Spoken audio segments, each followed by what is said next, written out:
Bonjour à toutes celles et ceux qui nous rejoignent pour cette deuxième session du colloque Collabora.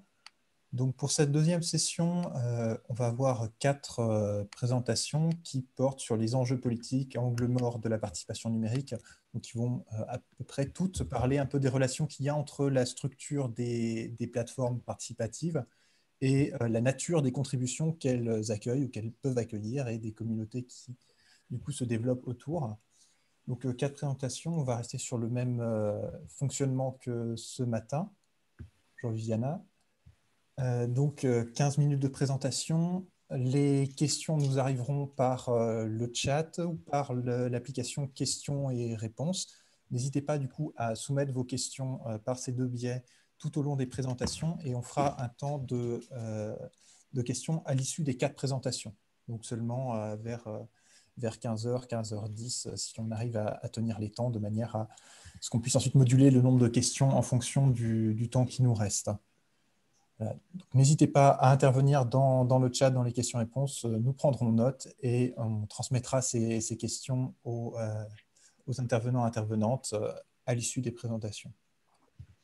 Donc, on va commencer par une présentation de Cécile Payer, membre du laboratoire d'ICEN-IDF et de l'Université Paris-Nanterre, et Lisa Chupin, également d'ICEN-IDF et Université de Paris, qui porte sur la typologie des plateformes de participation et un petit peu leur fonctionnalité. Voilà. Alors, est-ce que le partage d'écran est activé? Je vais partager mon écran. Normalement, oui. Vous devez le voir, je pense. Voilà. Ok, donc je commence. Donc, c'était simplement une petite slide qui figurait une notion de centralisation des outils et des données que j'avais mis pour commencer. Donc, on va vous présenter notre étude sur les formes et les outils de génération des plateformes de valorisation participative du patrimoine numérisé en étudiant leur niveau de généricité, génération et généricité des plateformes de valorisation participative du patrimoine numérisé.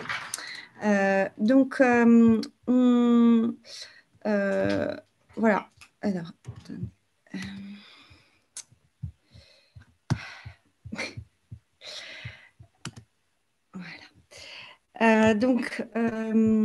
c'est une étude qui se fonde sur l'analyse de différents projets participatifs et de leur évolution, soit vers une plus grande spécificité des outils développés pour répondre aux besoins d'un projet, soit vers la capacité à héberger des projets parfois multidisciplinaires et à répondre à des besoins très variés.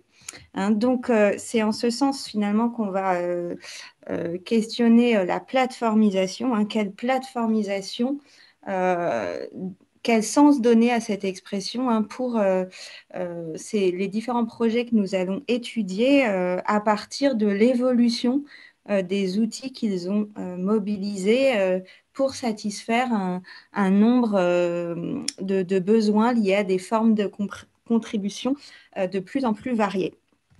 Le questionnement à l'origine de notre étude a été initié au sein du réseau Participarc qui rassemble des porteurs de projets participatifs dans le domaine des recherches culturelles et qui a été initialement financé par le ministère de la Culture et piloté par le Musée d'Histoire naturelle à partir de son expérience de la participation issue des sciences.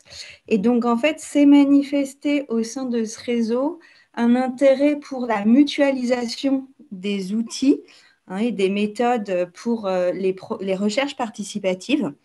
Et en même temps, donc, il a été produit des préconisations pour développer des outils quelque part le plus générique possible, mais jamais il n'a été question d'élaborer une unique plateforme générique qui aurait été capable de répondre aux besoins des différents projets.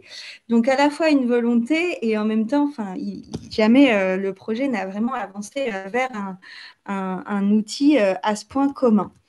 Voilà, c'est vraiment à cette question qu'on va tenter de répondre. Qu'est-ce qu'il y a comme recherche de génération d'outils qui peuvent répondre à des besoins communs à différents projets participatifs et susceptibles ainsi de les plateformiser. On va se fonder au niveau méthodologique sur l'analyse des fonctionnalités de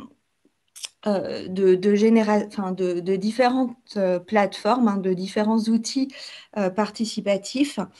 Et nous avons choisi des projets justement plutôt ouverts à une certaine mutualisation de différents besoins entre plusieurs porteurs de projets, ou en tout cas qui ont évolué vers ce type de mutualisation au cours de leur histoire. C'est ça qui a été le critère de choix des projets.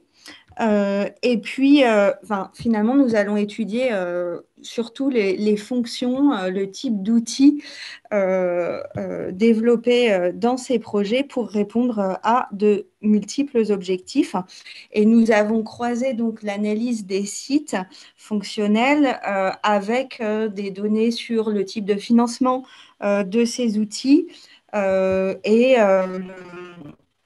le type de données produites, les modalités d'ouverture de ces données, et le tout associé à des données sur l'histoire du projet, soit issues des descriptifs qu'on peut trouver sur les sites, soit enrichies par des entretiens avec les porteurs de projets.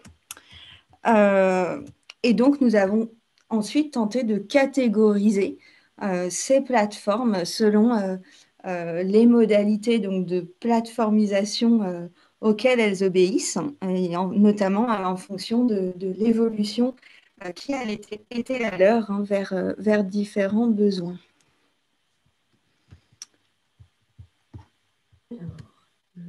Voilà.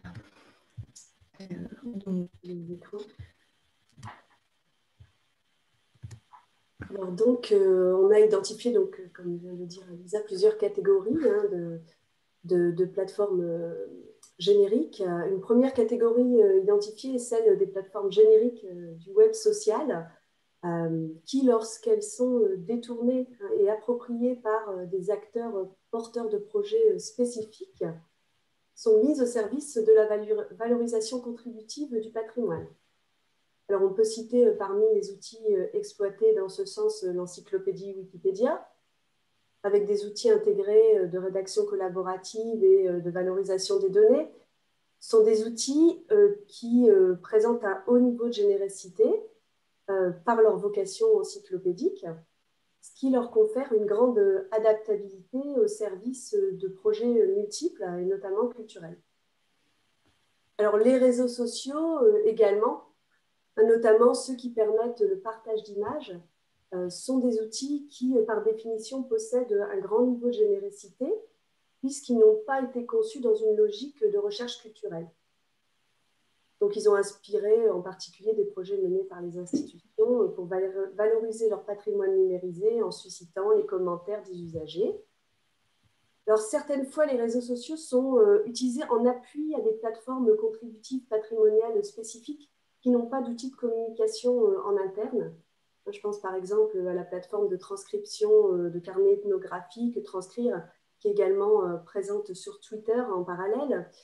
Et de manière moins fréquente, mais qui existe également, on retrouve le développement de logiques contributives sur ces réseaux. Alors, un premier exemple de projet participatif, qui est un des premiers projets dans le domaine culturel francophone initié en 2007, ce serait le projet Photo Normandie, consacré aux photographies de la Seconde Guerre mondiale, qui a utilisé le dépôt de photographies, mais aussi de vidéos historiques du débarquement sur 2 réseaux sociaux en parallèle, à savoir sur Flickr et sur YouTube. Alors, plus récemment, et on va en reparler cet après-midi, hein, le projet participatif Vitrine en confinement a été initié cette année durant le premier confinement par Martha Sebro et Sarah Gensburger, exploite les fonctionnalités de plusieurs réseaux sociaux, en l'occurrence ici Facebook, Instagram et Twitter, pour collecter des photographies de l'espace public avec pour objectif d'analyser les différentes manières de dire la crise sanitaire au-delà de l'espace numérique. Alors, ces plateformes génériques, elles sont utilisées en complément d'une plateforme spécifiquement développée pour le projet sur laquelle on trouvera des fonctionnalités plus ciblées, comme la géolocalisation avec un accès identifié. Et l'initiative a donné naissance à des déclinaisons en italien ou en anglais du même projet, ou à des projets reliés qui reproduisent, par exemple, le mode de collecte participative des données sur Facebook. Je pense à l'Observatoire participatif du risque canicule qui a été mis en place cet été, notamment par Manuel Jacquat. Voilà. Alors, je passe la parole, oui. Oui. Donc, à l'opposé, en fait, une autre manière de faire plateforme, en fait, c'est finalement de partir d'un projet très spécifique, pas du tout générique, mais finalement qui conduit à diversifier les outils et en fait à pouvoir héberger de plus en plus de choses. C'est finalement le cas de nombreux projets participatifs qui ont à chaque fois bénéficié d'un financement propre et qui se sont aussi parfois vus faire ce reproche, mais finalement, chacun produit son site dans son coin et il n'y a pas vraiment de réflexion sur une mise en commun des outils. Hein, donc, c'est quelque chose qu'on a vu dans beaucoup de projets et donc qui irait à l'encontre de l'idée d'une possibilité de plateformiser les recherches participatives en utilisant tout simplement des outils assez génériques du web. Mais en fait, donc quand on regarde donc des projets vraiment fondés au niveau des outils développés sur les caractéristiques de certains types de documents auxquels ces projets sont dévolus, hein, comme des documents d'archives dans le cas de la transcription de minutes notariales ou des documents de collection scientifique dans le cas du projet du musée d'histoire naturelle des Herbonautes. On voit en fait que les fonctionnalités de ces sites se sont développées au cours du temps. Hein, et alors, en particulier, dans le cas des Herbonautes, qu'on connaît, que le CNAM connaît bien, puisqu'il a participé donc, de près à la définition des fonctionnalités de la plateforme, à des tests, voilà, à certains développements dans le cadre de l'infrastructure de Récolnat. Et en fait, toujours, les besoins ont été vers le développement de fonctionnalités permettant de répondre aux besoins de différents chercheurs allant utiliser ensuite à l'avenir les données issues du travail des contributeurs qui analysent toutes ces images. Donc, finalement, par exemple, au lieu de poser des questions assez fermées sur des images, on va évoluer vers des plateformes qui permettent de faire tout un tas de choses sur des images et au point, alors bon, c'était un autre versant des outils développés pour ces collections numérisées, plus pour les professionnels, hein, au point que dans l'équipe de conception, Gilles Bertin, donc du laboratoire, avait fini par dire, mais attendez, cet outil, on va aussi l'utiliser pour d'autres projets du laboratoire, des projets de collecte de mémoire.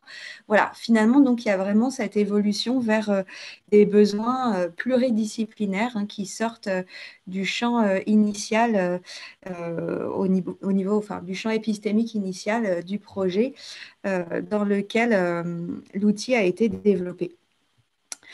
Voilà, alors ensuite, encore une autre manière, un autre sens qu'on peut donner à la mobilisation d'une plateforme, donc à une plateformisation de cette recherche participative.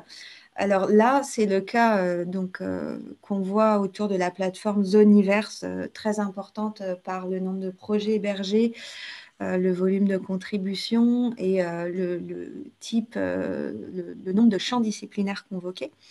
Alors là, en fait, c'est vraiment c'est le mouvement inverse de ce que je viens de décrire. C'est vraiment, on part, la valorisation du patrimoine cherche à s'inscrire, à utiliser un outil déjà existant et à coller aux fonctionnalités proposées. Hein, et sachant qu'il y a aussi une évolution de la plateforme Zoniverse au niveau des fonctions qu'elle propose selon les besoins des projets les plus importants qu'elle va héberger. Donc voilà, une autre manière d'utiliser une plateforme, c'est de s'adapter à un outil conçu lui-même pour répondre à un très grand nombre de projets. Donc, c'est un petit peu une forme hybride. Zoniverse, c'est pas une plateforme si générique que Wikipédia ou Wikidata pour déposer des données sur le patrimoine. C'est quand même vraiment une plateforme faite pour développer des programmes de recherche et de valorisation du patrimoine. Mais en même temps, on va chercher un dénominateur commun de fonctions qui va être applicable au plus grand nombre de documents, que ce soit des sciences de la nature, sciences physiques, astronomie, sciences plutôt biodiversité et tout type d'humanité, linguistique, voilà, même des travaux sur les documents sonores développés en ce moment. Donc voilà, un autre modèle, un autre sens à donner à la plateformisation. Lisa, Donc, excuse-moi, qui se traduit en fait par donc l'existence d'outils communs proposés aux différents projets, notamment des fonctions de discussion associées à chaque image proposée. Cela se traduit dans le Lisa, vous projet par... arrivez au bout de votre temps. Je suis navré. Ouais, alors Il va falloir sauter vers les conclusions. Ouais. Alors, peut-être juste pour dire un mot, donc il restait un type de plateformisation qu'on avait observé, que je ne vais pas présenter si on est au bout du temps, qui était une plateformisation périphérique à la contribution par agrégation de projets et de données, donc une plateforme générique qui rassemble de différents projets, mais avec une modalité différente d'agrégation des projets. Voilà, donc je vais simplement aller à la conclusion, je pense. Puisqu'on n'a pas le temps de présenter ici cette quatrième catégorie. Ce qu'on voulait simplement montrer, c'est que l'étude de ces phénomènes de plateformisation et de la montée en généricité de certains outils, elle nous paraît intéressante parce qu'elle atteste déjà de la possibilité de plateformiser, c'est-à-dire de rendre possible par l'intermédiaire d'une plateforme numérique au moins certaines formes de valorisation du patrimoine. Il y aurait bien la possibilité de faire plateforme, mais en des sens différents. Et dans l'articulation, on ne l'a pas vu dans le dernier exemple, mais de projets génériques et projets spécifiques, Elisa en a très bien parlé dans Zoniverse. Elle révèle aussi des processus de conception qui prennent des formes multiples, l'augmentation du nombre de projets amenant les plateformes à évoluer différemment en fonction des besoins des nouveaux acteurs entrants. Et donc, nous avions observé différentes logiques de plateformisation par utilisation d'outils génériques du web, comme j'ai pu présenter, une évolution de plateforme avec des sous-projets, comme dans le cas des Herbonautes, une utilisation de données communes à différents projets indépendants ou une plateforme de génération de sites participatifs. Voilà, et peut-être Lisa, un dernier mot sur... Et donc, pour le prolongement de cette étude, pour lequel on n'a pas recueilli suffisamment de données, mais c'est s'interroger sur les conséquences épistémologiques de cette mutualisation des outils. On ne peut évidemment pas dire qu'il y a un mouvement vers une globalisation des manières de produire des connaissances. Ça serait une hypothèse beaucoup trop forte, mais on peut simplement souligner que en termes de vision des sciences, de vision des dialogues entre les différentes disciplines, le fait d'avoir des projets de champs épistémologiques très différents est finalement assez rare et donne une sorte de vision d'un dialogue possible entre ces disciplines, par exemple, fondé sur le type de données qu'elles collectent à un moment de leur démarche scientifique, même si c'est chacune avec des épistémologies et des finalités très différentes. Hein, par exemple, le fait de considérer une donnée comme une image faisant référence à un document numérisé, un ensemble de discussions entre les contributeurs de différents statuts et des transcriptions et des annotations à ce type de données, hein, ouvrant sur la question des modalités d'ouverture de ce type de données, voilà, peut être un centre de questionnement commun à des disciplines qu'on a plutôt l'habitude de regarder en les opposant, en opposant leur épistémologie. Voilà. Merci beaucoup pour cette présentation très intéressante. Du coup, je vous rappelle le fonctionnement. Si vous avez des questions ou des remarques à faire, faites-les par le chat ou par le système questions-réponses de Zoom. Et à l'issue des présentations de cette session, nous ferons un temps de questions-réponses où on transmettra ces questions aux intervenants et intervenantes. Nous allons maintenant passer à une présentation de Françoise Cahen, qui est professeure agrégée de lettres modernes, formatrice académique et doctorante dans le laboratoire TALIM de l'Université Paris 3, qui va donc nous parler des agilités transmédiatiques sur les plateformes de critique littéraire ou d'autres formes de contribution. Donc, merci de m'accueillir parmi vous. Je vais vous parler des agilités transmédiatiques, des sociabilités littéraires à partir des plateformes critiques. Je voulais repartir de plateforme en partant de ce que disait Antonio Casilli sur son blog. Il parlait d'abord de la métaphore architecturale que contient ce mot plateforme. Avant tout, donc, une métaphore qui désigne une structure technique, voire une architecture. La plateforme n'est qu'une charpente sur laquelle d'autres usagers, entreprises, institutions construisent. Donc, cette dimension architecturale nous renvoie aussi à la notion d'architecte telle qu'elle a été définie par Emmanuel Souchier et Yves Generet. Mais Casilli donne aussi un sens plus politique à ce mot en reprenant un document du XVIIe siècle où on voyait apparaître ce mot plateforme au sens de pacte négocié collectivement. Donc c'était au moment de la première révolution anglaise. Et c'est donc un pacte entre une pluralité de personnes qui négocient collectivement et librement un accès à un ensemble de ressources et de droits. Et il me semble que ça va constituer une forme de dualité pour les plateformes en général, puisque d'un côté, on va avoir une logique d'architecture qui cadre les choses avec des contraintes, des logiques souvent commerciales aussi, et d'un autre côté, un aspect social des plateformes avec des logiques de liberté, de coopération, de créativité pour les usagers. Et on va voir un modèle un peu centripète qui cherche à rassembler les gens sur l'interface, et l'autre finalement plutôt centrifuge où les gens vont plutôt être appelés à sauter de plateforme en plateforme en quelque sorte. Alors pour les contenus littéraires, on peut identifier différentes formes de plateformes d'écriture. Donc moi, je m'intéresserai plus au départ à celle des réseaux de lecteurs, mais il existe aussi très souvent très liés à ceux-ci des blogs de critiques, mais aussi d'écrivains parfois, des réseaux sociaux généralistes qui sont aussi souvent liés à tout ça. Et par ailleurs, il y a des plateformes dédiées à l'écriture créative dont je parlerai moins.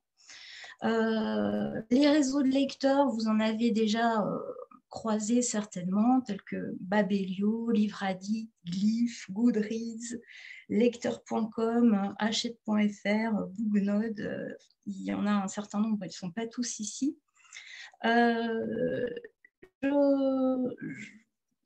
Je voulais montrer que donc, les acteurs littéraires des plateformes de lecture critique créent des liens entre différents lieux de présence sur le net, à la fois pour les partages de lecture, mais aussi pour initier certaines formes de création, d'écriture personnelle.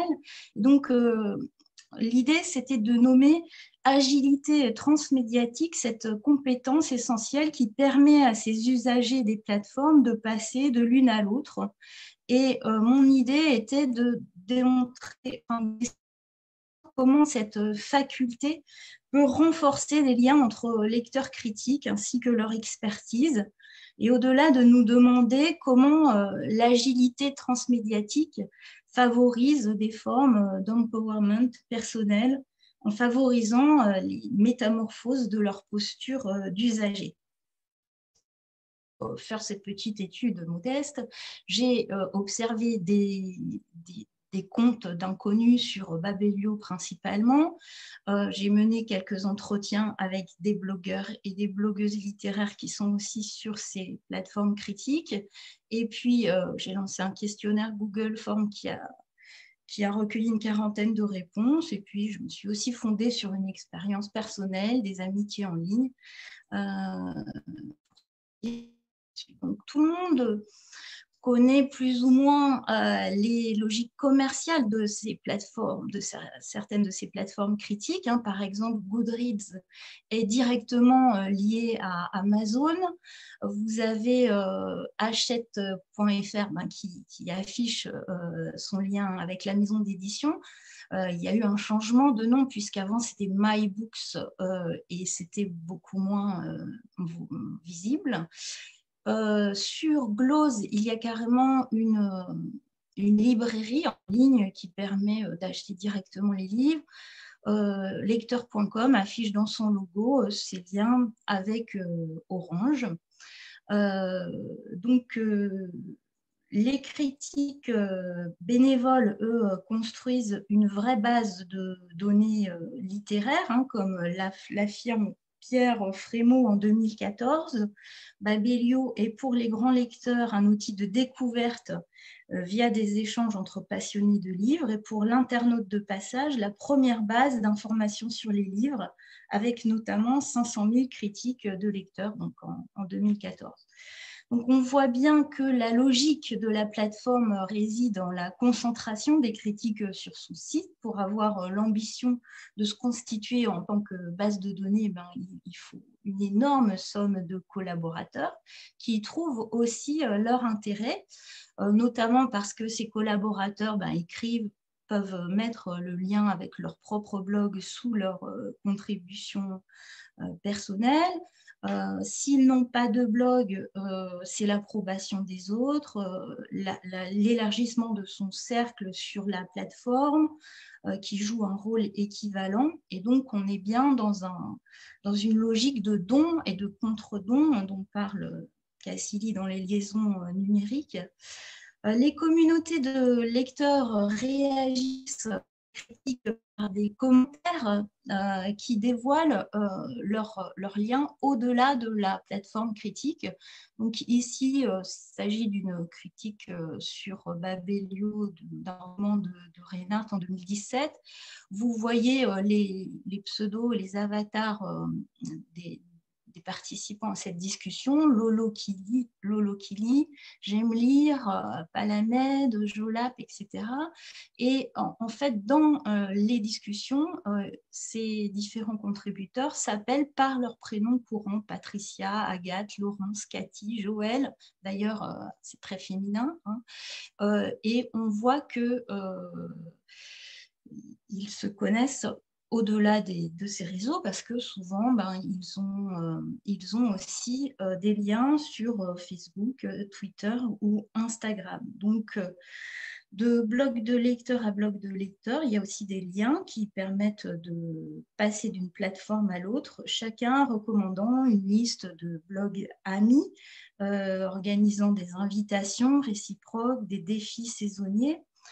Pour les blogs de lecteurs, donc on peut les comparer aux blogs d'écrivains puisqu'ils communiquent entre eux, mais il y a eu une évolution de ce modèle-là, de communication de blog à blog. Maintenant, ça passe beaucoup plus par les réseaux, comme le dit une blogueuse qui a répondu à notre enquête. Le partage de découvertes littéraires ne peut plus se faire que par le moyen du blog. Chaque réseau touche des utilisateurs différents. Il faut cependant être vigilant à garder sa ligne, son indépendance et sa vérité sur les réseaux. Le règne de l'image plutôt que des mots pourrait conduire à affadir le propos. Les commentaires sur les blogs sont de plus en plus rares. Les échanges par réseau sont plus immédiats et plus nourris. Donc, les blogueurs et les blogueuses multiplient les possibilités de suivre leurs articles. Ainsi, dans une interview, Alexandra, alias Leiluna de Bricabook, laisse 4 liens différents pour permettre de la suivre. Là, on voit bien tous les réseaux sociaux dont il est question. Donc, c'est une multiplication n'a pas forcément, qui se limite pas au champ littéraire. Il est certain que ça correspond à une réalité plus générale, aux tendances profondes du web. De plus en plus de gens hybrident leurs réseaux, multiplient leurs inscriptions à différentes plateformes pour renforcer finalement leur audience globale. Ces connexions débouchent aussi sur des relations dans la vraie vie, notamment lors des salons du livre, où toutes ces communautés vont se retrouver en vrai. Là, on voit que c'est un site commerçant, Price Minister, qui a organisé une rencontre qui distribue donc des livres à ses acteurs, des critiques en ligne. Donc, ici, on aperçoit notamment Nouquette, une blogueuse littéraire qui nous a confié que c'est vrai qu'elle achetait finalement par rapport à tout ce qu'elle critique, assez peu de livres parce qu'elle en reçoit tous les jours chez elle. Il y a d'autres blogueurs qui font des choix différents. Par exemple, Papillon, qui, elle, refuse de recevoir le moindre livre gratuit. D'ailleurs, elle est plutôt nostalgique de l'ancienne blogosphère et elle a récemment fermé ses réseaux sociaux complémentaires au blog. Mais c'est assez rare. Donc, on sait que les critiques qui sont faites sur les plateformes sont plutôt positives. Le cofondateur de Babelio disait que la dynamique du site incite à faire des critiques positives puisque finalement, c'est elles qui seront le plus lues et que dans l'intérêt d'être lues, les participants vont être plutôt avoir tendance à exprimer des avis positifs. Mais c'est aussi, quand ils répondent à notre enquête, quelque chose qui est une tendance par rapport à leur propre plaisir, en fait. Ils préfèrent partager des choses qu'ils aiment tout simplement en général. Ces dynamiques créées sur ces plateformes ne se limitent pas à des récupérations publicitaires et commerciales. Il ne faudrait pas voir dans ces multiples critiques littéraires amateurs, donc avec cet effet de masse comme ça, les Mechanical Turks naïfs de l'industrie du livre. Il ne s'agit pas de les réduire à des petites mains qui œuvreraient dans les coulisses comme de laborieuses tricoteuses de données littéraires. ces personnalités souvent affirmées, finalement, ne se dissolvent pas dans un magma anonyme qui se contenterait de donner des étoiles à des livres et qui eux-mêmes recevraient des étoiles en fonction de la qualité de leur critique, hein, une notation sans fin. Il y a d'autres logiques beaucoup plus positives qu'on peut percevoir, notamment une sorte de porosité, hein, entre l'écriture des critiques et l'écriture tout court, avec des blogueurs qui deviennent écrivains et des écrivains qui deviennent blogueurs. On voit ici une image qui représente Nicolas Houguet du blog L'Albatros, qui fait la promotion du roman d'Agathe, elle a écrit Sous le soleil de mes cheveux blonds et qui a aussi un blog sur lequel elle fait la promotion du livre de Nicolas Houguet. Hein, donc, on voit que tout à coup, des blogueurs deviennent écrivains. Donc, ça nous renvoie à ce que disait Alexandre Geffen sur le monde où les blogueurs deviennent des écrivains, les écrivains des blogueurs. Je voulais parler aussi de Charlotte Milandry, qui est un bon exemple d'activistes des réseaux et des plateformes diverses de critiques, qui a un blog L'Insatiable, qui se sert aussi beaucoup des plateformes critiques comme relais, et qui a créé notamment un prix littéraire du premier roman avec une 50aine de participants dans le jury qui sont issus de ces réseaux. Et donc ça fait 5 ans que ce prix littéraire fonctionne et elle a créé des partenariats avec beaucoup d'acteurs du livre. Les livres sont renvoyés entre les participantes à ces jurys. Il y a des rencontres avec les auteurs. C'est vraiment formidable cette dynamique. Et puis, elle intervient aussi dans des émissions sur Radio Bleu Maine. Donc, il y a elle fait beaucoup de choses et c'est assez impressionnant de voir son parcours. D'autres font un parcours d'un autre genre, puisque, par exemple, Catherine du blog que je citais tout à l'heure, alias Papillon, a découvert Antoine Bello sur Facebook, comme elle le dit à cette époque-là, en 2015, dans la première critique qu'elle fait de cet auteur. Après, elle s'est prise de passion pour cet auteur et elle s'est lancée dans un Master 2 sur son œuvre, considérant qu'Antoine Bello n'était pas reconnu par la critique académique à sa juste valeur. Voilà, et je voulais aussi me prendre moi-même comme exemple, parce que je suis en quelque sorte passée de Babelio à Fabula, en fait, en faisant de la veille d'écrivain que j'aimais bien, et en me disant que finalement, dans un appel à contribution pour un colloque, j'étais peut-être aussi qualifiée que quelqu'un d'autre pour en parler. C'est comme ça que ça m'a fait rejoindre un peu l'univers universitaire, en passant de plateforme à plateforme. Voilà, tout ça pour dire que finalement, ça rejoint pas mal les propos de Patrice Flichy dans Le Sacre de l'amateur, hein, qui définit l'amateur comme quelqu'un qui porte un projet, qui agit pour le plaisir en fonction de ses passions, mais qui développe aussi peu à peu une expérience qui procure du plaisir. Donc, en conclusion, je pourrais dire que les critiques littéraires amateurs sont certes captées par les plateformes, hein, pour assurer la promotion des livres, créer gratuitement des données profitables, hein, au commerce du livre et donc aux plateformes elles-mêmes qui recueillent ces données.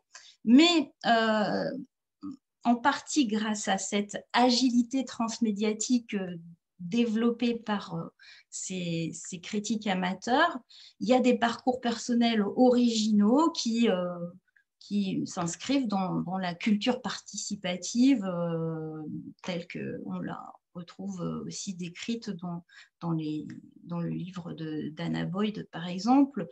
Et il me semble plus largement que peut-être ces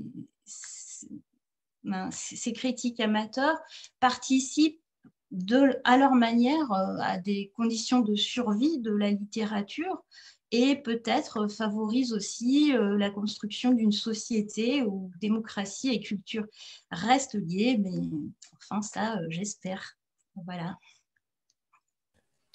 Merci beaucoup. Effectivement, cette dualité entre capter et s'échapper, ça va être aussi quelque chose qui va être exploré, je pense, dans les prochaines contributions. Donc je vous rappelle, n'hésitez pas à déposer vos questions, que ce soit sur le chat ou sur le système de questions-réponses de Zoom. On va maintenant avoir une présentation de Manuel Zaclade, directeur du laboratoire d'ICEN IDF, professeur au CNAM, et de Patrick Chatelier, qui est auteur, initiateur du projet Général Instinct, qui vont justement nous parler de ce projet qui va bien faire écho à la présentation de Françoise Quin. Donc, c'est à vous. Je rappelle 15 minutes de présentation.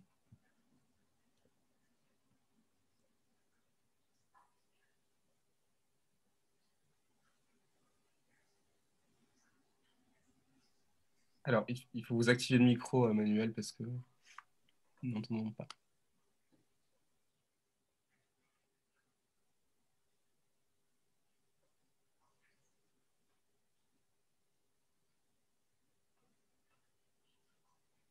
Manuel ? Voilà, c'est bon. C'est bon. Voilà. Du coup, vous voyez mon écran toujours là? Oui. Cool. Oui, je disais dans les consignes, bonjour à tous. Merci Antonin pour cette introduction. Dans les consignes de Martha, il fallait se présenter rapidement, mais donc tu l'as déjà fait. Voilà, moi je suis donc prof en sciences de l'information et de la communication au CNAM, et Patrick Chatelier qui est également présent. Et donc voilà, l'archiviste, comme il le dit, du Général Instinct est un des principaux éditeurs du site remue.net. Donc c'est moi qui vais faire cette présentation, mais Patrick est disponible pour des questions. Donc voilà, hein, oui, notre titre est un peu provocateur par rapport à la manière dont un certain nombre de choses ont été définies autour des plateformes et de la plateformisation. Vous allez voir pourquoi, parce qu'on s'appuie sur une définition des plateformes qui est beaucoup plus spécifique que celle qui a été évoquée, je crois, dans les présentations de Lisa et de Cécile, et puis de la précédente. Et en fait, pour appuyer cet argumentaire, voilà, on va présenter le projet Général Instinct, qui est vraiment une forme de modèle d'anti-plateforme culturelle intégrale, on pourrait dire. Donc, notre hypothèse, c'est que donc les plateformes, au sens qu'on va préciser tout à l'heure, qui donc sont d'une grande efficacité pour des tâches ou des contributions précises, cadrées, sont en fait très limitées dès qu'il s'agit de création tout court et de création culturelle encore plus. Notamment si on attend de cette création une dimension participative. Alors, je sais que dans Collabora, on parle de contribution. Donc, nous, on reviendra à la notion de participation. Donc, finalement, pour ces développements, on va s'appuyer sur deux cadres théoriques. Celui qui définit les dispositifs d'information et de communication, dont la plateforme est une modalité, et celui qui définit les modalités de l'action collective, donc la sémiotique des transactions coopératives, sur laquelle je vais revenir très vite. Alors justement, dans cette sémiotique des transactions coopératives, d'ailleurs je vais vous donner la définition, j'ai fait une petite erreur dans mes slides là, une transaction coopérative en fait c'est donc une mise en commun de ressources personnelles ou collectives qui vont permettre la réalisation d'une performance commune associée à la réalisation d'un artefact porteur de valeur qu'on appellera l'œuvre. Alors oui, cette œuvre, ça peut être très différent selon qu'effectivement c'est une création originale, l'organisation d'un patrimoine, de la production stricto sensu par des activités de lecture, donc une œuvre commune, le développement de l'expérience personnelle, individuelle et collective, donc un processus d'individuation qui fait qu'en se regroupant, on se définit comme une organisation, comme une communauté, comme un réseau social, comme une foule, mais également la performance débouche sur la création d'un milieu commun, c'est-à-dire que les dispositifs infocommunicationnels eux-mêmes peuvent faire partie des objectifs visés par la transaction. Pourquoi cette importance des dispositifs infocommunicationnels auxquels on est bien sûr attaché dans notre discipline? C'est parce qu'il n'y a pas de transaction sans l'incarnation dans des dispositifs qui permettent l'accès aux conversations, aux échanges. Et dans la notion de dispositif, on a des choses aussi diverses que l'espace, le temps, et bien entendu tous les artefacts numériques qu'on a déjà évoqués jusqu'à présent. Alors, donc voilà, quand on va parler de transaction, de conversation, le point vraiment important là, c'est de dire c'est une approche tridimensionnelle. Il faut regarder la nature des contributions, leur degré de structuration, leur degré d'originalité. Il faut regarder la nature des collectifs qui vont être mis en présence et qui vont être créés par cette transaction. Et là aussi, il y a toute une typologie des collectifs qu'on va pouvoir mettre à contribution. Et puis, il faut avoir une typologie des dispositifs d'accès aux conversations et aux transactions. Donc, notamment, ces réflexions avaient pris naissance dans le projet Les Herbonautes, qui correspondait à la thèse de Lisa Chupin, où on avait un peu opposé des dispositifs de type crowdsourcing, qui sont vraiment les dispositifs phares de l'économie des plateformes, à d'autres types de dispositifs communautaires moins structurés, alors peut-être moins efficaces dans la production d'une œuvre très spécialisée, mais permettant par contre le développement des selfs, plus de créativité et puis de s'approprier davantage le milieu. Alors, je reviens donc un tout petit peu à ces histoires de définition de la notion de plateforme, parce que là, j'ai bien vu dans la tentative très intéressante de Lisa et Cécile une espèce d'extension du sens donné au terme de plateforme.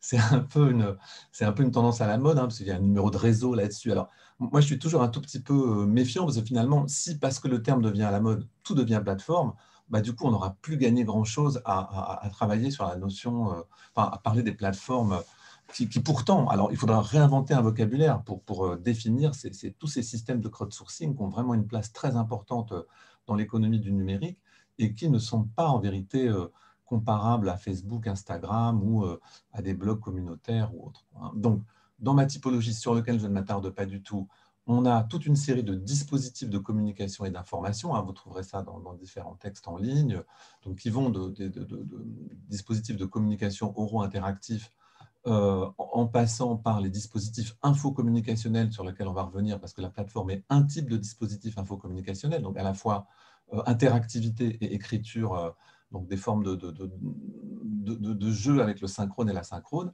Et enfin, donc, ce que nous avons introduit il y a quelques années et puis qui a été redéveloppé avec Louise Merzo, cette notion de dispositif transmédia. Je pense que nous sommes vraiment les premiers à avoir écrit sur le dispositif transmédia dans la littérature francophone, en dehors du contexte de l'industrie des loisirs, dans lequel il avait été très développé, comme d'un espèce de méta-dispositif justement qui articule des dispositifs communicationnels, informationnels, de l'événementiel et du distanciel.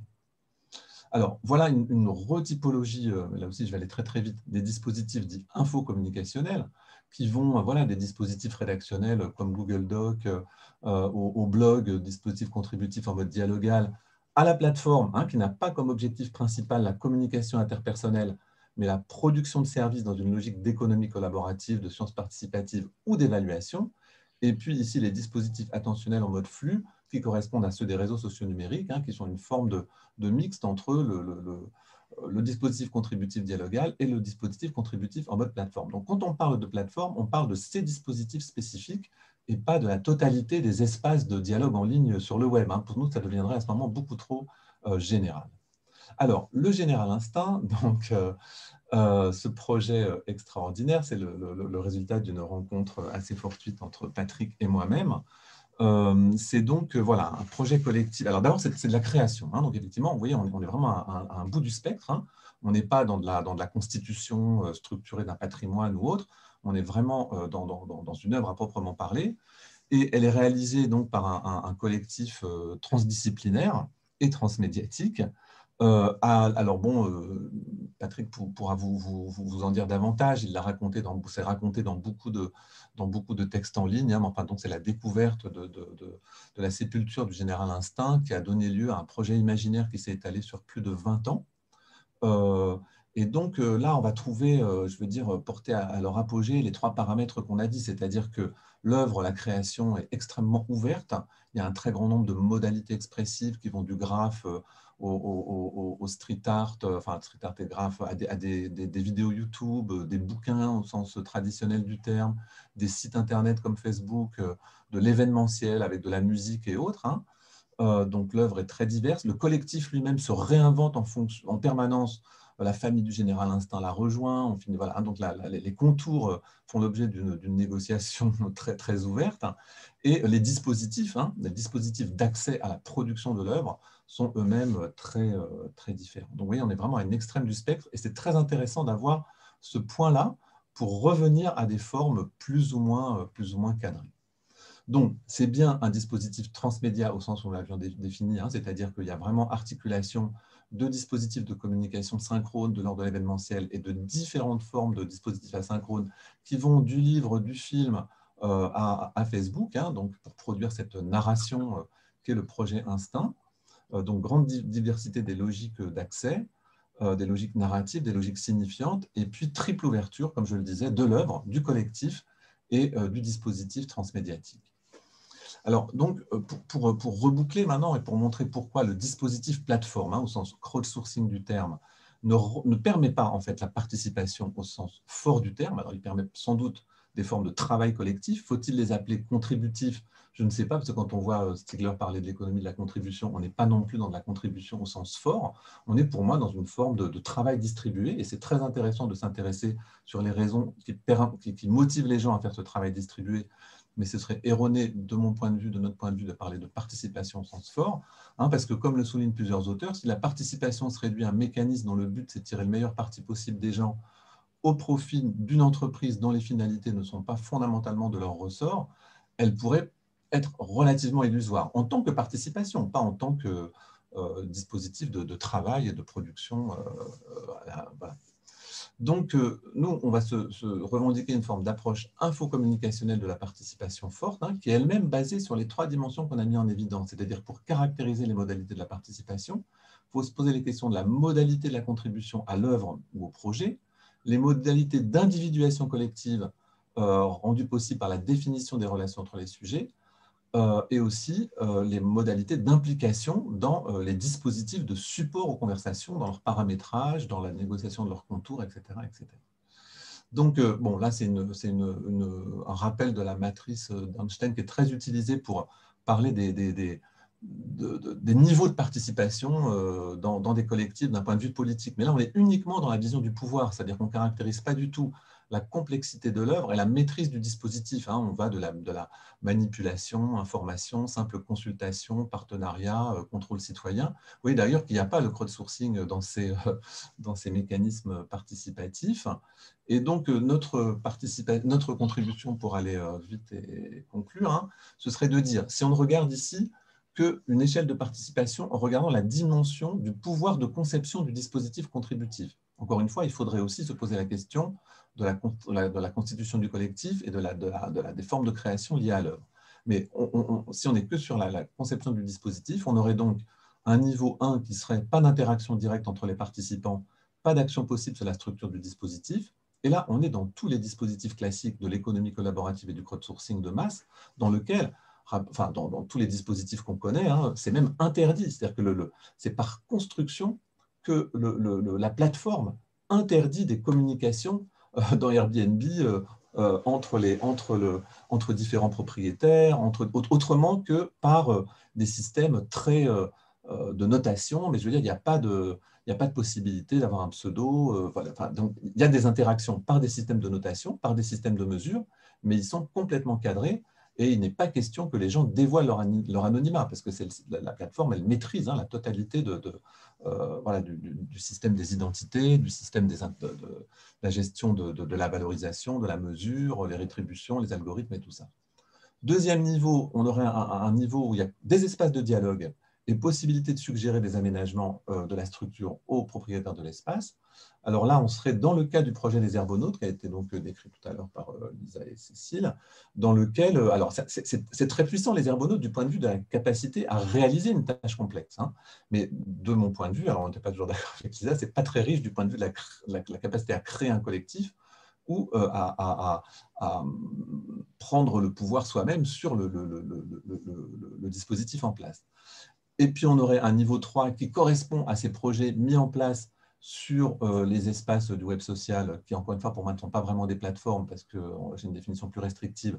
Ce serait le projet Un jour un poilu ou le projet Vitrine en confinement, dans lequel il y a finalement une certaine liberté de création de différents espaces. Bon, alors, à chaque fois, il y a des analyses fines hein, à faire, disons, du projet, des conflits à l'intérieur du projet, de comment ces conflits peuvent se traduire par la revendication de propriété sur ces espaces qui sont créés de manière concurrentielle.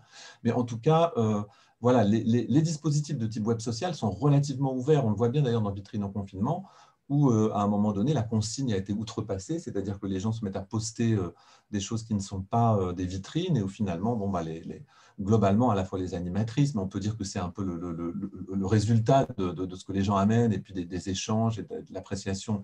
Et puis sur Facebook, on se connaît. Vous voyez, il y a une grande différence entre un dispositif de crowdsourcing classique et Facebook. Facebook, vous avez votre profil, vous savez très très bien que c'est votre collègue un tel avec qui vous... Bon. Donc là, on voit qu'il y a une certaine flexibilité dans la capacité à adapter les espaces et les dialogues. Et puis, on aurait voilà, un niveau 4, il y aura peut-être des niveaux intermédiaires. Hein. C'est tout à fait intéressant la typologie qui était proposée dans le premier exposé sur la généricité des plateformes par rapport aux tâches à réaliser. Mais donc, il y aurait vraiment conception par les participants eux-mêmes de dispositifs originaux dans une logique transmédia. Et là, c'est vraiment le général instinct, hein, où un groupe peut tout d'un coup décider de proposer de nouvelles modalités d'expression, de nouveaux types d'œuvres, etc., etc. Voilà, donc en conclusion, le point, c'est qu'il faut vraiment caractériser la contribution culturelle en tenant compte des 3 dimensions de la performance, hein, et ne pas se limiter qu'à une seule. Hein, donc l'œuvre, les collectifs et les dispositifs, les milieux, hein, qui sont aussi une des dimensions de la performance. Et il faut élargir à la diversité des dispositifs infocommunicationnels qu'on va étudier cette caractérisation. Et donc, voilà, Patrick peut préciser sur Général Instinct, dire s'il est d'accord ou pas avec, on a eu un dialogue dans l'élaboration du texte. Mais... Ici, peut-être, ce serait long. D'accord. Dans ce cas-là, on verra s'il y a des questions qui sont plus directement dirigées vers Patrick. Donc pour la dernière présentation de cette session, on va laisser la parole à Viviana Lipuma, qui est agrégée de philosophie et jeune chercheur au LABEX à H2S de l'Université Paris 8, et qui va donc nous parler là aussi du lien entre les plateformes, les formes de participation, mais dans le contexte particulier de collectifs d'artistes russes. Oui, bonjour. Donc, je vais partager l'écran aussi. Donc, un instant. Ok. Donc, partage d'écran. Il est un peu lent. J'espère que tout va tenir les coups. Donc,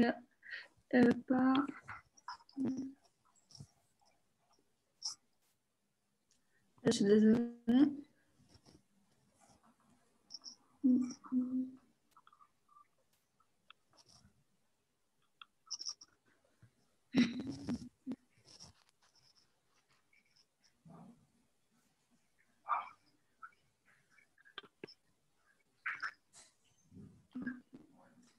Vous voyez mon écran, hein? Oui. Pour l'instant, je vois un écran noir. Ok, donc nouveau partage. Donc,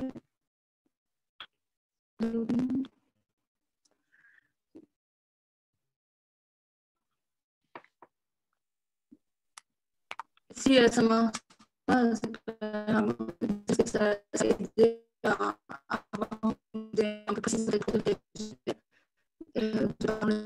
parce qu'ils sont assez visuels. votre écran, mais par contre, votre voix est extrêmement saccadée. Alors, il semble être lié à la connexion. Je me permets d'intervenir. Alors, vous avez un problème aussi avec votre micro, mais vous pouvez m'envoyer par contre le slide et moi, je peux le partager de mon côté. Peut-être comme ça que votre connexion fonctionnera mieux. Est-ce que je peux l'envoyer sur quelle adresse mail, s'il vous plaît? Je vous l'envoie dans le chat. Je l'envoie dans le chat. Ok, c'est parfait. Donc, je vais aussi à converser, c'est ça? Alors. Oh là là.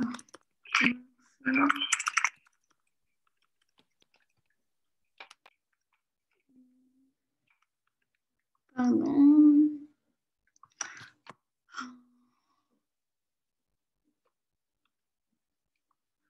Donc, je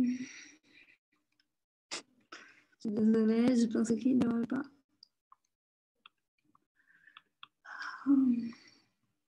Donc, écoutez, je vais parler voilà, en vous donnant, voilà, sinon je peux envoyer éventuellement les documents par mail entre-temps, comme ça vous avez, voilà.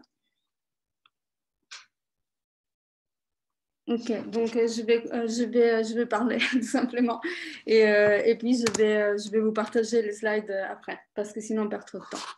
Donc, ma proposition des communications est inscrite dans l'axe enjeux politiques et angle mort de la participation numérique, car elle est née, donc l'idée de cette proposition, elle est née avec l'objectif de questionner les bien-fondés d'une compréhension souvent trop homogène de la participation, pensée à partir du modèle sociétal réticulaire global, par la mise en exergue de l'existence de certaines frontières des régulations nationales et donc de traitement des données qui sont issues d'usages sociaux dissidents du numérique dans un contexte non démocratique. Là, donc, où il existe un partage très net entre des contenus qui sont autorisés et d'autres qui sont susceptibles de faire l'objet d'une censure ou d'une poursuite. Or, il m'est apparu que c'est paradoxalement dans les pays où, à l'encontre de tout droit à la protection des données personnelles, les usagers subissent une surveillance très serrée des individus, que les espaces de partage des connexions constituent des véritables îlots pour la liberté d'expression, pouvant aller souvent jusqu'à une opposition frontale au régime. Je me suis proposé donc de comprendre ces paradoxes qui régissent ces pratiques consistant à publier des contenus textuels et visuels au risque donc d'être reconnus, traqués, emprisonnés, voire torturés. Et au lieu de les penser à partir du modèle classique de la résistance contre la tyrannie, je me suis proposé de les saisir au prisme d'un autre paradoxe, celui qui caractérise l'ère numérique elle-même comme étant d'une part l'aboutissement d'un projet social d'envergure, donc collaboratif, participatif, mais de l'autre aussi un outil perfectionné de surveillance et de contrôle par les instances économiques et politiques qui continuent à en tirer les ficelles par-delà tout jeu des façades démocratiques.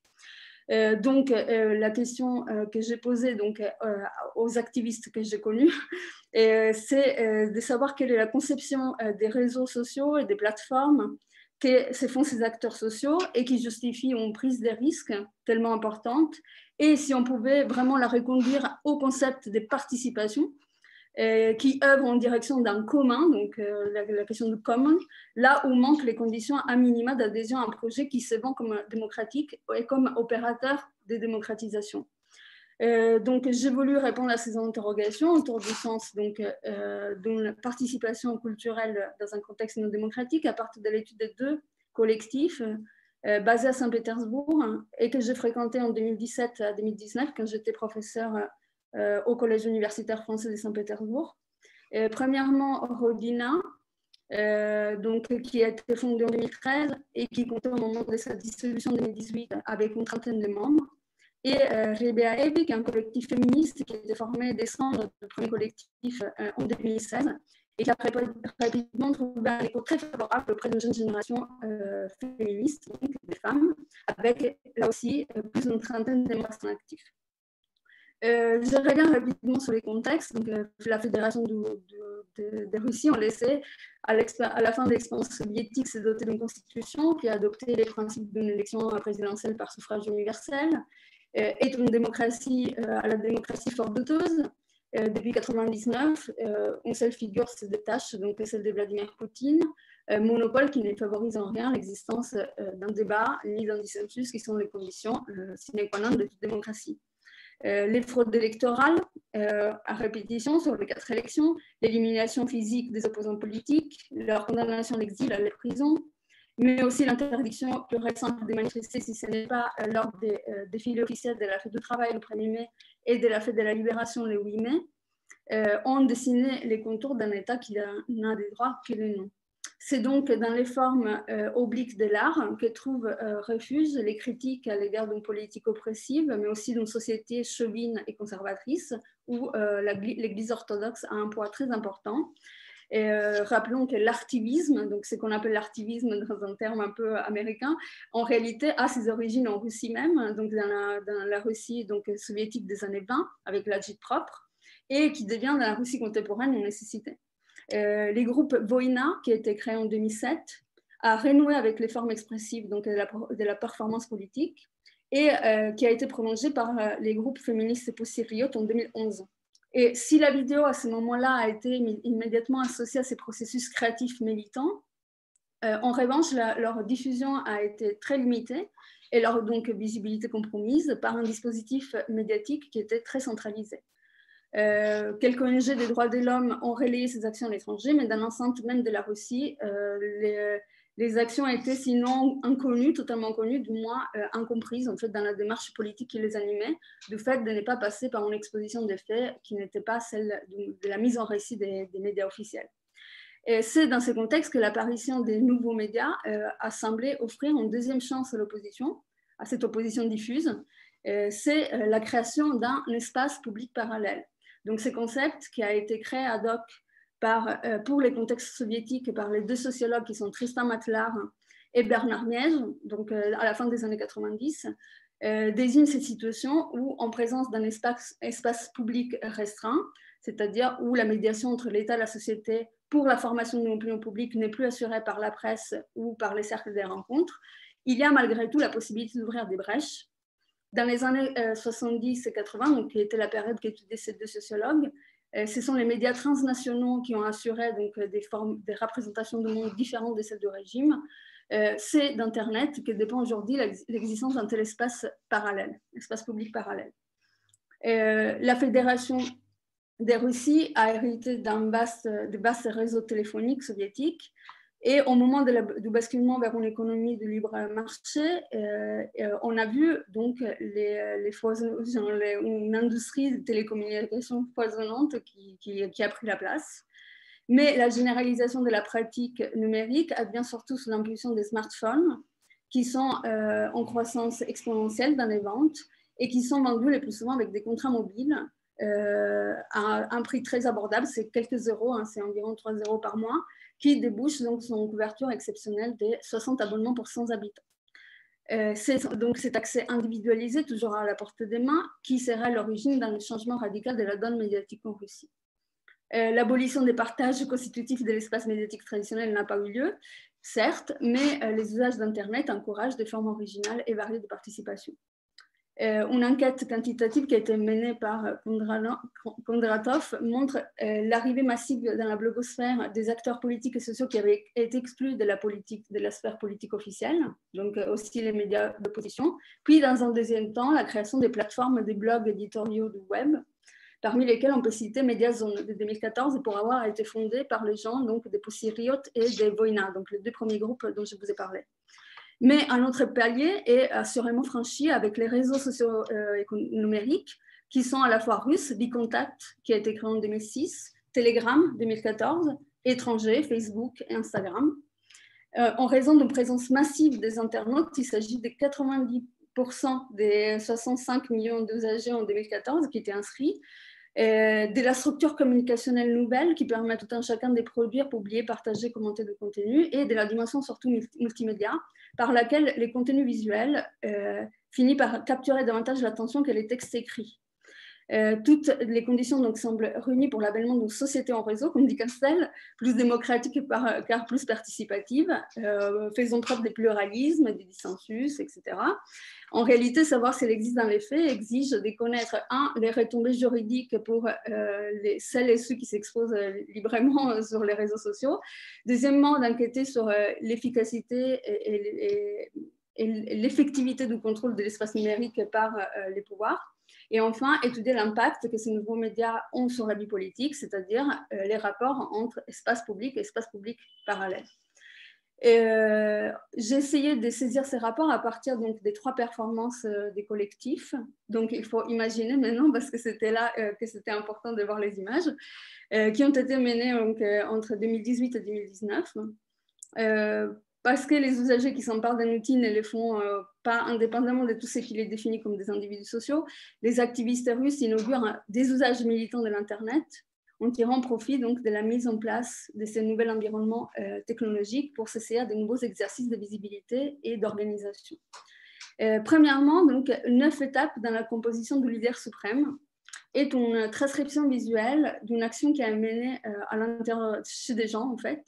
Il s'agit d'une affiche de la campagne présidentielle de Poutine, donc de 2018, qui avait été décollée dans la rue et déposée dans une jardinière et qui se dégrade jusqu'à se décomposer. Donc, on voit les 9 décompositions, donc les 9 étapes de décomposition. En jouant sur la matérialité des représentations de pouvoir dans un pays où les statues, donc la statuaire est sur toutes les places, les membres des Rodina montrent l'instabilité substantielle du pouvoir. Les leaders suprêmes n'est qu'un homme agrandi par son image. Imprimé en très grand format, les résultats de cette performance a été arboré lors de la manifestation du 1er mai donc 2018. L'activiste qui porte la pancarte est embarqué des forces au commissariat. Elle reste une nuit en prison grâce à l'acquittement d'une somme de 160 000 roubles, environ 2 500 €, que les membres des Rodina sont parvenus à collecter par les ventes des t-shirts où cette image donc, est imprimée, se démultipliant ainsi à l'infini sur les objets et sur Internet du fait d'un réseau solidaire à l'international. Deuxième performance, génératrice de viande, qui est une performance qui a été menée le 23 février 2019 à l'occasion du jour de défenseur de la patrie, le 23 février, qui exalte la virilité, les penchants guerrières dans un pays où il n'y a pas besoin en réalité. Donc, un groupe de femmes habillées en militaire, munies d'un masque à gaz et coiffées du kokochnik, qui est les chapeaux traditionnels, se rencontrent à une heure fixée devant l'oblast de Leningrad, donc les commissariats de la guerre, pour y faire étalage des viandes, en berçant des nouveau-nés qui seront envoyés au bûcher par une idéologie sexiste et militariste, et s'attaquent aussi aux piliers masculinistes de la société russe. 2 semaines plus tard, en raison de l'importance des visualisations qu'avait eu cette performance, Reblaevi reçoit dans ses locaux la visite d'un groupe de militants de la droite poutinienne, à un moment où l'espace de coworking est non mixte et où il prépare la marche du 8 mars de lendemain.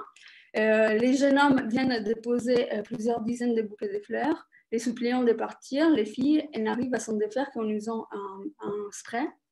La violence d'une telle invasion semble contraster apparemment avec la symbolique des fleurs. En réalité, les filles elles établissent les liens constitutifs entre ces deux gestes et ils improvisent une performance, c'est Nos fleurs sur les tombeaux du patriarcat, qui met en scène donc, en plein hiver russe un homme nu gisant sans vie avec son membre arraché, recouvert de toutes ces fleurs qu'elles avaient reçues la veille. Donc, de ces 3 actions, 3 points méritent commentaire. Premièrement, le fait que les 2 collectifs ne démissionnent pas de la rue comme un espace physique de confrontation au régime. Deuxièmement, en sachant que les actions ne dureront probablement que quelques minutes, les moyens sont mis en place pour garder un registre visuel qui puisse témoigner de l'avoir eu lieu des performances. Et troisièmement, ce matériel sert à insuffler une deuxième vie donc, de ces actions sur les réseaux sociaux numériques. En amont des actions, il y a une utilisation minimale des outils de communication, donc voilà, WhatsApp en préférence parce que c'est crypté. Au contraire, à l'aval, il y a une exploitation maximale des outils de diffusion numérique, de manière à ce qu'elles soient les plus largement partagées, visualisées, commentées par les autres internautes. Évidemment, le travail des SAP, de ces possibilités offertes par cet espace public parallèle de la part des autorités russes s'est renforcé. les démontrer l'éviction de Paul Duraf, qui est le fondateur de Contact et Telegram, la création en 2019 de Runet, qui est une sorte de muraille informatique séparant l'Internet russe de l'Internet international, et en train de simplifier les travaux de surveillance de services de supervision de l'information et des communications. Derrière l'ensemble de ces opérations, il y a un discours totalisant à valeur performative. Il y a un laboratoire donc, au CNRS qui s'intéresse à cet aspect un peu performatif et gonflé. En effet, ce contrôle perd de son évidence si on s'épanche sur l'écosystème numérique des fournisseurs d'accès à Internet russe, alors qu'en France, on rend compte que 13 000, il y en a donc plus de 13 000 en Russie, donc avec des fournisseurs de très petite taille, souvent pour des villes ou des petites zones. Et ce sont eux qui sont tenus donc, de donner au livret au gouvernement la collecte anonyme des données et l'historique de navigation de certains individus ciblés. Ce qui s'avère totalement impossible compte tenu de la lourdeur logistique et économique pour des petites entreprises. Mais de l'autre côté, la répression est réelle. Par une adaptation numérique des techniques de répression très classiques, telles que les contrôles directs des individus sur les réseaux, la pratique de la délation de la part des internautes pro-Poutine qui sont déjà sur place, la création des faux profils, et tout ça on connaît. Il y a donc identification et isolement de ces activistes qui, en doublant les rapports de force de l'espace public, finit par compromettre sérieusement tout projet d'un espace public parallèle. Qu'en est-il des activistes? Donc, ayant souvent affaire aux services de police, confrontés comme ils le sont systématiquement à des emprisonnements et des amendes, inquiétés au lendemain des actions jusqu'à leur domicile, les activistes de ces deux collectifs n'ont pas la naïveté de croire qu'Internet et les réseaux sociaux constituent l'amorce d'un projet démocratique en Russie. C'est au mieux un pis-aller dont on fait l'usage avec les précautions afin que leur présence sur les web ne se transforme pas en hameçon. Ces informations spécifiques sur les communications cryptées, pas toujours en fait des possibilités de passer entre les mailles du filet, mais convaincus du fait qu'une grande visibilité les protège plus qu'un agissement dans les secrets, les initiatives procèdent plus d'une occupation de la toile que d'une participation. Donc, c'est le double concept que je voulais mettre en exergue. Donc, interrogés sur la base d'un questionnaire que je leur ai posé, portant sur les effets escomptés de leur existence virtuelle et sur les peurs qu'elle peut provoquer, les réponses permettent de dégager des constantes. Premièrement, les interventions de l'espace urbain fonctionnent pour eux uniquement comme des simples catalysateurs pour amorcer un débat de fond sur les problèmes de la société russe, tels que les violences domestiques, l'écologie, l'emprise de la religion sur l'espace de la sphère intime, etc. Deuxièmement, les critères quantitatifs, c'est-à-dire les nombres de likes, des partages et des followers, sont totalement secondaires par rapport à ce qu'ils pensent être une création d'une communauté virtuelle. Donc à la Castel, qui se donne les moyens de préciser ses désirs politiques et ses revendications de manière à devenir une force politique à nouveau capable d'émigrer du web à la rue. Et troisièmement, il n'y a aucune pratique d'anonymat, de faux profils et de camouflage. Et il ne s'agit pas de jouer au martyr, mais plutôt il est impossible de savoir quel est le degré de dangerosité qui est perçu par les services des contrôles de ce qui est publié, ce qui les conduit à prendre malgré tout des risques. Les résultats de cette présence en ligne sont tangibles, il faut dire. Le nombre de participants aux événements politico-culturels des collectifs a considérablement augmenté, ainsi que le nombre des manifestations culturelles à Rosidom, qui est un espace physique qui a été inauguré par Rebaevi et qui a un calendrier très cadencé. C'est que tous les jours, ça, je vais montrer dans les slides, hein, tous les jours il y a quelque chose, donc je vous montre les 2 dernières semaines, mais c'est à vidéoprojection, yoga, débat, film, etc. Il y a aussi la participation à la journée du 8 mars, qui a vu les nombres des participants triplés de 2018 à 2019, un festival de théâtre organisé par Rebaevi à l'automne 2019, ainsi que de nouveaux projets qui découlent du besoin de spécifier les désirs politiques, ainsi que FemiTales, qui est un site de comptes pour petites filles, les dépeignant à partir de leurs possibilités en tant qu'individus et non pas à partir de leur apparence physique, ce qui en Russie est très important. Ainsi, je conclus. Donc, considérer l'ensemble de ces éléments, il apparaît que dans les cas spécifiques de la Russie, on ne puisse pas parler d'un paysage médiatique alternatif, ni d'une participation via des réseaux sociaux numériques à un projet collaboratif proprement parlé. Les contrôles numériques doublent en effet la surveillance politique de manière si marquée que les prémices d'un espace public parallèle sont constamment fragilisées. Il semble néanmoins que ce cyberactionnisme a commencé à jeter les bases de nouvelles formes de citoyenneté. discutons et débattons de manière de moins en moins apeurée dans les réseaux sociaux. Construire une communauté qui ne soit pas que virtuelle est un véritable défi, certes, mais il me semble qu'il y a déjà beaucoup de pas en avant qui ont été faits par rapport à la première génération d'opposition d'activistes anti-Poutine, dans la mesure où la virtuelle existe, où on apprend à exprimer son consensus et à s'inspirer du courage par-delà toute idéologie, donc de la participation en ligne. Merci et désolé pour les problèmes de visualisation de mon slide. Merci beaucoup, Viviana. Je pense que de toute façon, on va trouver un moyen de... Oui. Est-ce que vous pourrez couper votre micro, par contre? Je crois qu'on a un écho de votre part. Merci beaucoup. Je disais, on va sans doute trouver un moyen de mettre en commun les supports de présentation de tout le monde et de les mettre à disposition, peut-être sur le site de Collabora. Oui, Lucas me fait signe que oui. Donc, effectivement, ça va être mis en œuvre, je pense, d'ici la fin de journée. Donc, on va passer maintenant au temps de questions. Il y a déjà quelques questions qui sont arrivées que je vais transmettre. N'hésitez pas pendant ce temps-là à en transmettre d'autres en indiquant un peu à qui est-ce que vous voulez poser ces questions. Alors, il y a d'abord une question pour les premières intervenantes, Cécile Peyer, Lisa Chupin, une question de Manuel Zaclade qui, bien sûr, s'interrogeait sur l'ouverture de la notion de plateforme et pourquoi est-ce que vous mettez le web social dans la catégorie des plateformes et du coup, quelles limites est-ce qu'il y aurait à cette notion de plateforme? J'espère que je ne trahis pas trop la question. Alors, je peux apporter quelques éléments. Merci Manuel pour ces remarques. Et c'est vrai que nos deux présentations font écho. Je pense que tu as tout à fait raison.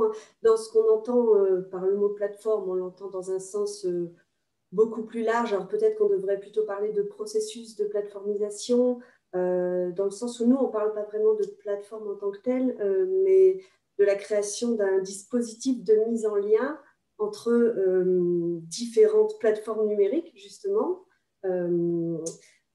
outils de collecte et de communication dont font partie les outils du web social, et différents qui sont parfois mis en lien et parfois, dans cette notion de généricité, partagés entre différents projets. Donc, dans ce processus de plateformisation, c'est vrai qu'il y aurait la mise en place d'un dispositif infocommunicationnel à double niveau, générique et spécifique, où on a certaines fonctionnalités qui sont reléguées ou qui sont déplacées au niveau du projet spécifique et certaines fonctionnalités qui deviennent des invariants transverses au sein des projets. C'est vrai que les outils du web social, dans ce cas-là, sont une plateforme dans un dispositif plus global, en fait, pour nous. Enfin, sont un outil de communication, si tu veux, dans ce qu'on appelle plateforme, qui serait un processus de plateformisation et qui aurait trait à la mise en place d'un dispositif communicationnel. Voilà, j'essaie de faire court. Ce que je voulais aussi dire, enfin, ce serait intéressant qu'on en reparle aussi ensemble, avec plaisir, parce que c'est vrai que voilà, c'est des choses qu'on est en train de construire et sur lesquelles on commence à travailler. Et ce serait dans cette montée en générosité, dans la variété des outils et des fonctionnalités qui sont reliés entre eux, qu'on pourrait justement augmenter le degré de participation pour rejoindre ce que tu as présenté au sens de l'échelle que tu proposes. Voilà. Mais du coup, Oui. Ce qui m'interpelle, c'est de me dire, si on devait trouver un synonyme à dispositif, un processus de plateformisation, qu'est-ce qu'on entend exactement du coup par cette plateformisation? Est-ce qu'on entend une articulation qui va intégrer différents, voilà, justement, différents dispositifs dans une logique transmédiatique? Oui. Et du coup, pourquoi du coup revenir encore à plateformisation, sachant que pour moi, encore une fois, ça vient à donner une telle extension à cette notion, elle va finir par devenir, je vais dire, tiens, je vais passer ma plateforme Google Doc, ma plateforme de blog, et du coup, tout le travail qu'essayent de faire les économistes et les sociologues sur la notion de plateforme va être un peu, peut-être dilué. Bon, après, c'est des questions de choix de terminologie. Il y a les idées puis la terminologie. C'est dans le sens où on est parti sur la notion d'invariant, si tu veux.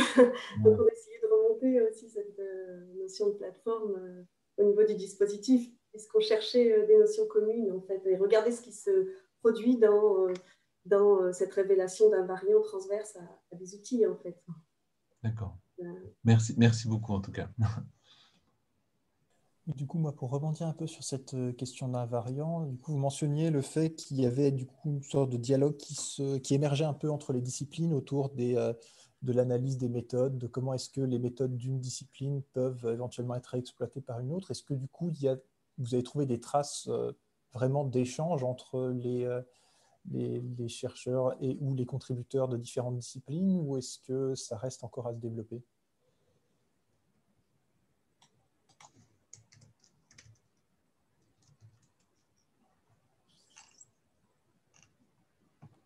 Cécile ou Lisa? Cécile, ton micro n'est pas branché. Je sais pas si... Non? Non, je disais peut-être Lisa qui avait un peu plus travaillé sur la question et apporté un éclaircissement, mais je ne sais pas. Lisa? Non? On aura l'occasion d'en discuter de toute façon, ce n'est pas un problème. Sinon, j'avais une question pour Françoise Cahin de Laura Bousquet. Une question qui portait du coup sur l'âge des lecteurs critiques. Et notamment, elle mentionnait le cas des adolescents, adolescentes qui s'investissent d'abord dans la posture de lecteur critique et ensuite qui intègrent l'industrie du livre avec l'exemple de Nathan, du cahier de lecture de Nathan, et voir un petit peu comment est-ce que ça a pu faire tremplin vers des carrières, littéraires. En tout cas, dans les gens qui ont répondu à mon enquête, non, je n'ai pas rencontré d'adolescents, mais je suis très sensible à cette question parce que je pense que, par exemple, l'éducation nationale aurait un travail à faire sur l'éducation à l'usage des plateformes culturelles, ce que pour l'instant, elle ne fait pas. Et je crois qu'il faudrait vraiment faire tout un travail là-dessus, déjà d'expérimentation, d'usage avec des classes, et puis ensuite voilà, de partage de ces usages. Donc, parce que j'ai la casquette de formatrice aussi académique, et voilà, je travaille là-dessus de ce côté-là. D'accord, oui.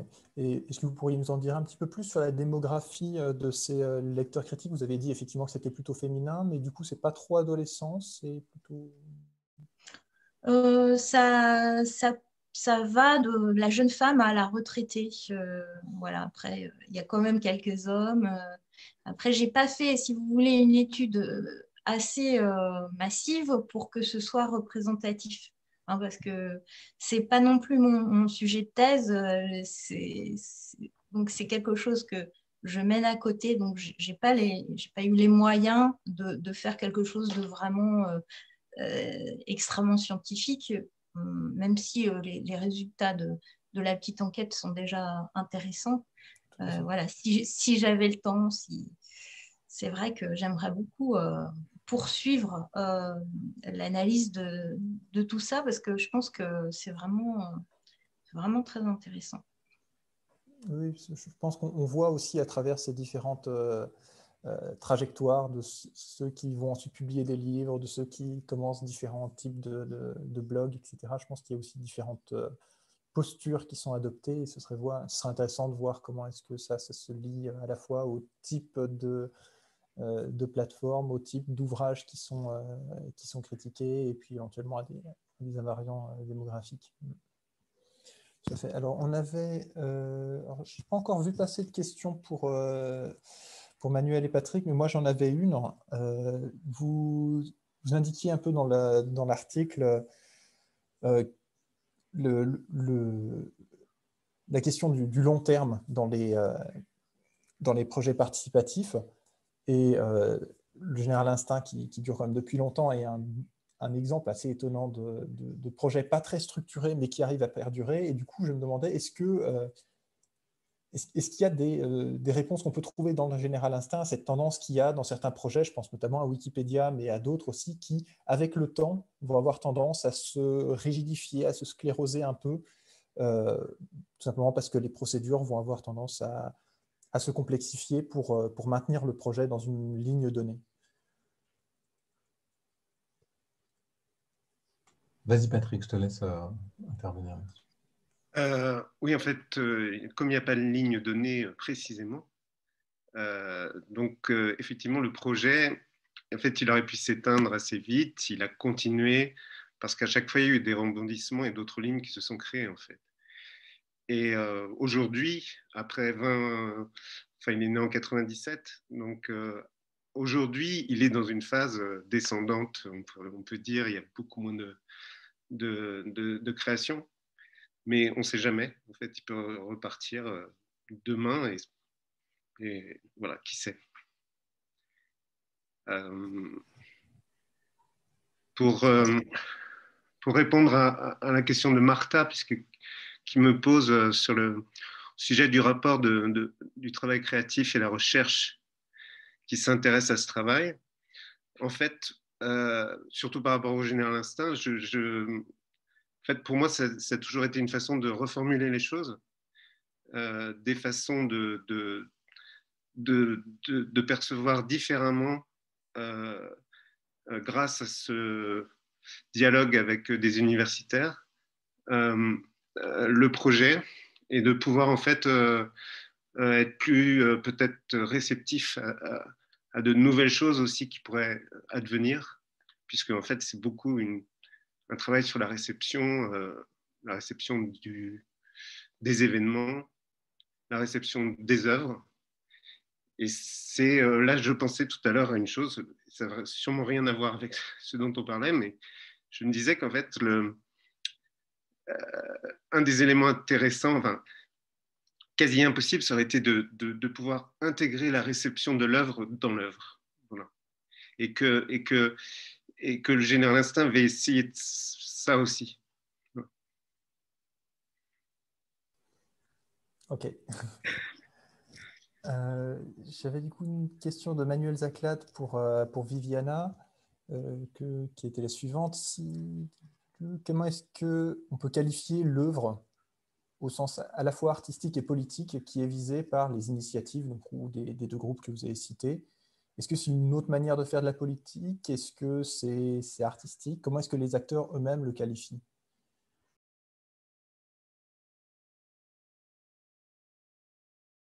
J'active le micro, c'est tout long. Le micro est encore désactivé. C'est bon, c'est bon. Donc là, je ne touche pas. Il est très lent à réagir, mon ordinateur, je ne sais pas pourquoi. Alors, du coup, oui, il y a... donc ça, c'est vraiment l'objet de ma thèse, pour le coup, parce que ça, c'est juste un exemple très petit d'un truc énorme qui consiste à reprendre en fait cette idée en fait de Guattari, Félix Guattari, autour de paradigme esthétique. C'est-à-dire, en fait, il y a justement, il n'y a pas des manières différentes en fait de pouvoir qualifier un acte politique et artistique, parce qu'on est arrivé à un certain épuisement des possibilités qui sont offertes par l'opposition officielle et par l'opposition politique, exemple, syndicats, partis, etc. Et que justement, les laboratoires des subjectivités qui sont dans la périphérie, j'ai passé 4 ans au Brésil et 2 ans en Russie, de voir comment en fait ils investissent de manière passionnée un domaine qui va replacer en fait les limites entre ces deux champs, qui les questionne en fait de l'intérieur pour viser non seulement en micropolitique, donc ça c'est la micropolitique, on a déjà entendu plusieurs fois, donc oui, ok, donc on se sent, voilà, il y a un laboratoire de subjectivation qui fait qu'on peut se reconnaître dans des combats minoritaires, etc.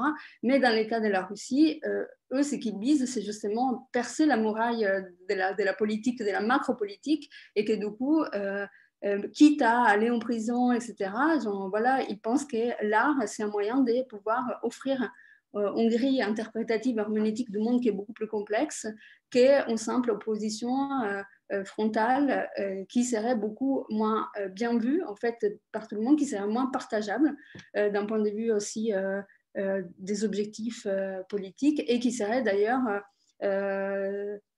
comment dire, qui ne permettrait pas en fait certains subterfuges que permet l'art, comme les cagoules des poussiériotes qui brouillaient en fait la reconnaissance faciale. Et comme on peut le voir dans les slides quand je voulais l'envoyer, à chaque fois en fait il y a un maquillage très très important qui fait qu'on ne peut pas reconnaître vraiment les personnes.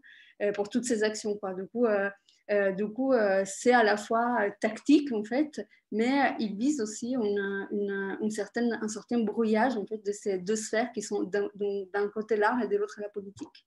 Voilà. Je ne sais pas si j'ai répondu, mais voilà. En tout cas, c'est comme ça qu'il... Il faut qu'on invente. Oui. Il faut que tu fermes le micro, je crois, Viviana. Pardon. Non, c'est un clin d'œil à Patrick. Il faut qu'on invente des formes artistiques anti-confinement, anti-Covid, pour arriver à sortir de la chape de plomb dans laquelle on est enfermé là, depuis 6 mois.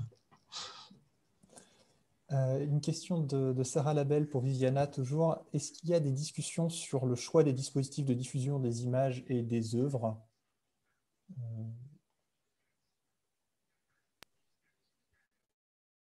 Alors, donc en fait, Bicontact, c'est un réseau social dont le serveur il est logé en Russie.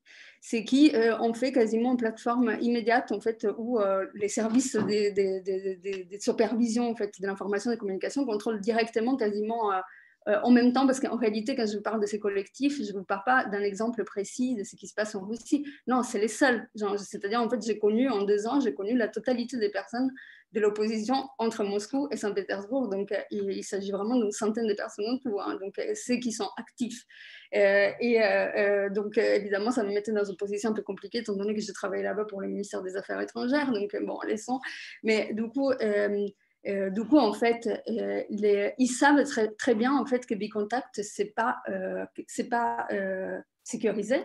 Que Facebook, c'est beaucoup plus parce que du coup, le serveur n'est pas en Russie. Cependant, ils préfèrent passer par Bicontact parce que en fait, la plupart des gens ont les Facebook russes plutôt que les Facebook occidentales et que du coup, ils préfèrent prendre des risques.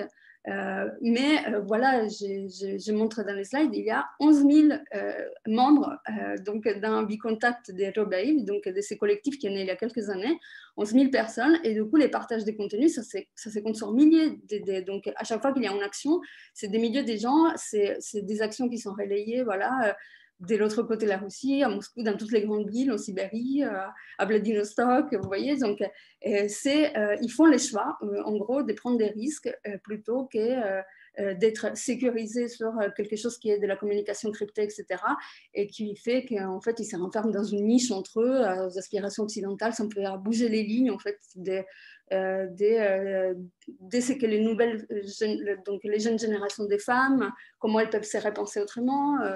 Voilà, c'est dans un pays où c'est très sexiste et très genré, quoi, comme population, comme société, et que du coup, ce qu'ils visent, donc ces collectifs, c'est vraiment aller au plus large, quoi, taper sur le plus large, quoi. Voilà. Donc c'est ça, il y a des différences, ils le savent, et pourtant ils prennent des risques malgré cela. Voilà. D'accord, je vais me permettre une dernière question aussi pour Viviana. Vous disiez du coup dans la communication que les personnes qui partageaient ces contenus n'allaient pas forcément chercher à se les faire attribuer, à ce qu'il y ait une signature dessus, mais plutôt miser sur le fait que les contenus allaient circuler, être republiés, ressurgir parfois un peu de temps après. Du coup, ce seraient des actions qui étaient plus axées sur les contenus que finalement sur établir des personnes ou des institutions comme étant les figures visibles de la contestation. Est-ce que du coup, il y a quand même des initiatives durables pour essayer de pérenniser ou de réunir ces contenus? Est-ce qu'il y a des gens qui s'occupent de documenter ça, d'archiver ça, ou est-ce que ça reste très volatile? Ok, donc ça c'est pour le coup, ils sont comme en armée, hein, pour le coup au niveau organisation. Donc en fait ces collectifs, ils ont loué un espace qui est énorme où il se passe tout. Donc en fait déjà ils ont compris qu'ils ne pouvaient pas rester entre les chez-soi et après des manifestations sporadiques où on fait des performances qui durent quelques minutes. Il fallait constituer un espace physique où les gens pouvaient s'agréger et que ça pouvait constituer en fait les points de départ justement d'une force politique pour des vrais et pas uniquement sur les web.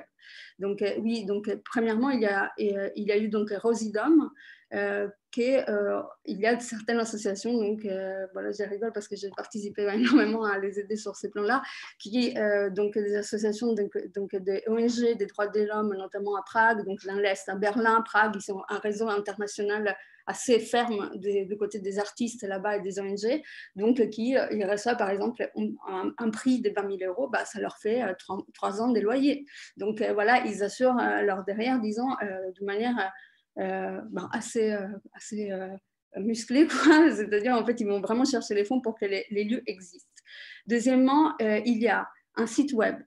Il y a une école, donc un camp d'été, donc qui est un autre site physique qui leur permet de faire une université d'été qui dure 10 jours. Ils ont donc une chaîne YouTube où il y a des gens qui sont attribués aux fonctions de filmer toutes les performances, etc. Il y a un registre visuel systématique. Pourquoi? Parce qu'ils savent pertinemment qu'en fait, il n'existe pas pour l'instant, si ce n'est justement par un élargissement à travers les réseaux sociaux de leur existence premièrement virtuelle, mais dans un deuxième temps, et c'est toujours dans la ligne des mires en fait de toutes les actions, que ce soit concret, physique, que ce soit un échange et une participation donc, qui se forme à partir d'une communauté tout d'abord virtuelle, mais après concrète. Et j'espère que l'oppression elle ne sera pas si importante pour les prochaines années parce qu'elle peut vraiment devenir quelque chose des plus grands et en tout cas voilà, immiscer en fait dans un certain débat qui ne serait pas du tout posé par les médias officiels, etc. Donc en fait, elles ont les grands courages en fait de parler des violences domestiques, de parler des xénophobies envers les populations d'Azerbaïdjan, de Géorgie, etc., des problèmes de l'écologie. Parce qu'il y a, voilà, on a vu comment il y avait la forêt sibérienne qui avait cramé en fait l'été, et en fait ils se sont vachement engagés là-dedans aussi, quoi. Du coup, en fait, toutes ces thématiques-là qui sont totalement absentes en fait de débat public, parce qu'il n'y a pas de débat public, et ben elle, je parle d'elle parce que c'est surtout des femmes, en fait, elle l'amène au grand jour, quoi. Voilà. C'est bon, c'est répondu. D'accord, merci beaucoup. Je vois que nous n'avons pas d'autres questions, ça tombe bien, on arrive à peu près aux heures qui étaient prévues. Je vous remercie beaucoup pour ces 4 interventions très, très intéressantes et puis pour les discussions qu'elles ont pu susciter. Je suppose qu'il y a beaucoup de ces discussions qui vont avoir besoin de se prolonger, que ce soit sur les notions de plateforme, sur les formes de la participation. Je pense que là, on a soulevé quelques problématiques intéressantes. On va partir sur une vingtaine de minutes de pause puisqu'on reprend à 16 h avec la présentation d'Yves Citon qui va être du coup des rebonds sur les thématiques de la journée. Donc, vous retrouverez le lien Zoom sur le site du colloque. Ce n'est pas cette conversation Zoom, c'en est une autre. Et donc, on se retrouve à 16 h. Voilà. Je vous remercie encore une fois et à tout de suite.